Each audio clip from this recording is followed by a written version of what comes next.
Morning guys, good morning. Update lang tayo dito sa Amatics Poultry Supply guys.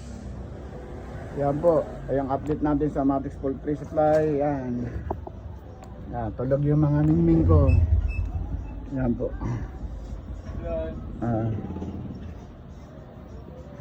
Update lang tayo guys. Dami pang trabaho. Ayan. Sa labas guys. Ayan, sa labas. Ayan.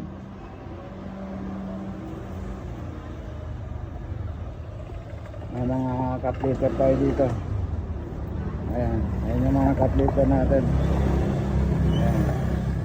Ayan yung loob guys.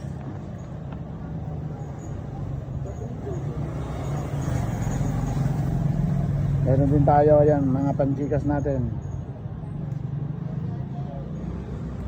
Meron tayong ano rito guys. Square pin. Ito yung square pin natin, no? Tapos meron din tayong scratch pin dito. Ayan, may scratch pin din dyan. Tsaka plastic matting. Yan yung kulungan natin ng ibon. Ayan. May tigas tayo rito. Boss. Sige po. Okay guys, thank you for watching guys. Bye bye.